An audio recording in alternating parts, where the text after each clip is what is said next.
Assalamualaikum warahmatullahi wabarakatuh. Saya Fitriani Ningsi. Di sini saya akan memaparkan materi mengenai konsep dasar bisnis dan kerjasama global, serta isu sosial dan etika dalam sistem informasi akuntansi. Baiklah, yang pertama saya akan menjelaskan mengenai konsep dasar bisnis dan kerjasama global. Konsep dasar sistem informasi. Suatu sistem pada dasarnya adalah sekelompok unsur yang erat hubungannya satu dengan yang lain, yang berfungsi bersama-sama untuk mencapai tujuan tertentu.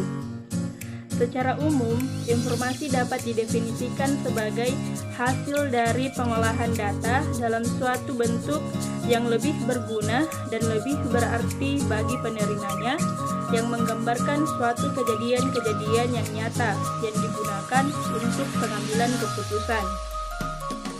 Jadi, sistem informasi adalah serangkaian komponen yang saling berhubungan yang mendefinisikan informasi untuk memproses, menyimpan, dan mendefinisikan informasi untuk mendukung pengambilan keputusan dengan pengawasan dalam sebuah organisasi. Kemudian komponen sistem informasi. Yang pertama ada hardware, yaitu kumpulan peralatan seperti perangkat keras, prosesor, monitor, keyboard, dan printer yang menerima data dan informasi, memproses data tersebut, mengolahnya, dan menampilkan data tersebut. Yang kedua adalah software, yaitu kumpulan program-program komputer yang memungkinkan hardware memperluas data. Yang ketiga adalah database atau basis data, yaitu sekumpulan file yang saling berhubungan dan terorganisasi, atau kumpulan record-record yang menyimpan data dan hubungan di antaranya. Yang keempat ada people atau manusia, yaitu elemen yang paling penting dalam sistem informasi, termasuk orang-orang yang bekerja dengan sistem informasi atau menggunakan outputnya. Yang kelima ada prosedur, dan keenam ada jaringan komunikasi. Apa sih peranan sistem informasi dalam bisnis? Peranan sistem informasi dalam bisnis diantaranya adalah: yang pertama, mendukung operasi bisnis, mendukung pengambilan keputusan bisnis manajerial, dan yang ketiga adalah mendukung keunggulan strategis bisnis. Kemudian, bisnis dan kerjasama global. Proses bisnis dan sistem informasi, yaitu peningkatan bisnis melalui sistem informasi, mengotomasikan banyak langkah dengan proses bisnis yang sebelumnya dilakukan secara manual, seperti memeriksa kredit klien atau mencetak tagihan dan mengirim pesanan. Jenis-jenis sistem informasi diantaranya adalah sistem informasi penjualan dan pemesaran, sistem informasi manufaktur dan produksi, sistem informasi keuangan dan akuntansi, dan sistem informasi sumber daya manusia. Apa sih itu kolaborasi dan bisnis jejaring sosial? Kolaborasi adalah merupakan suatu proses partisipasi yang melibatkan beberapa orang atau sekumpulan organisasi untuk bekerja sama mencapai tujuan organisasi.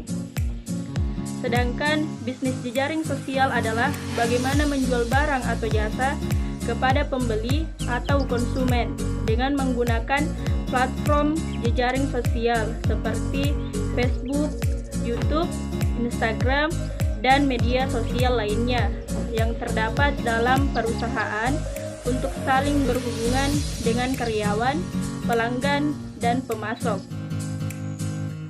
Kolaborasi ini menjadi sangat penting bagi organisasi karena dengan adanya kolaborasi dapat menghemat beberapa aspek di dalam berorganisasi. Sedangkan bisnis jejaring sosial ini sangat penting bagi organisasi karena baik organisasi dalam maupun besar ataupun kecil sekarang ini memanfaatkan jejaring sosial sebagai salah satu cara promosi efektif mereka atau sebagai media utama mereka dalam menjalankan organisasi bisnis. Nah, fungsi sistem informasi dalam bisnis adalah diantaranya yaitu yang pertama adalah pemrosesan transaksi, kedua pengawasan, ketiga pengingat, keempat penggalian informasi. Kemudian saya akan memaparkan materi kedua, yaitu mengenai isu sosial dan etika dalam sistem informasi akuntansi. Nah, kenapa sih harus ada etika dalam penggunaan teknologi informasi dalam bisnis? Ada dua dampak dari penggunaan TI dalam bisnis. Tentunya ada dampak positif dan ada dampak negatif. Dampak positifnya adalah kita mendapatkan kemudahan, yaitu kita mudah berbisnis. Jadi, kita tidak perlu modal besar lagi. Akses informasi juga cepat, berkomunikasi dengan banyak orang juga sangat gampang.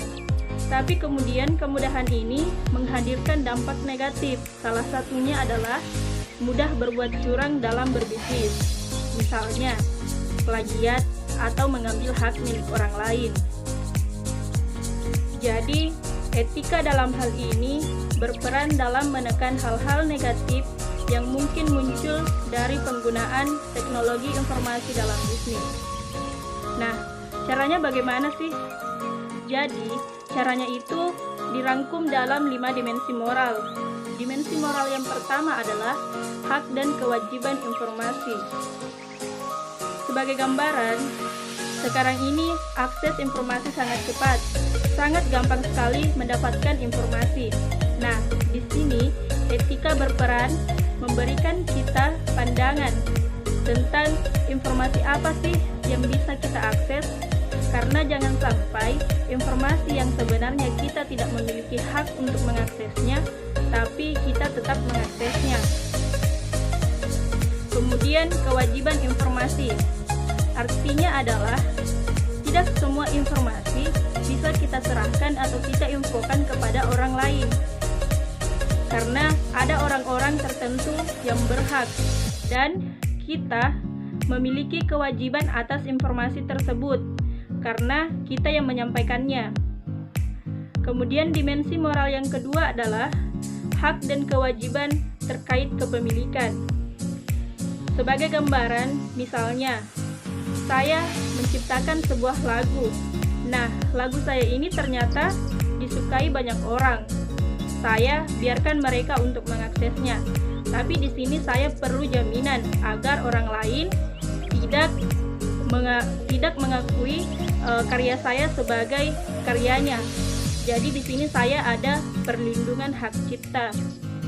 Kemudian dimensi moral yang ketiga adalah akuntabilitas dan pengendalian.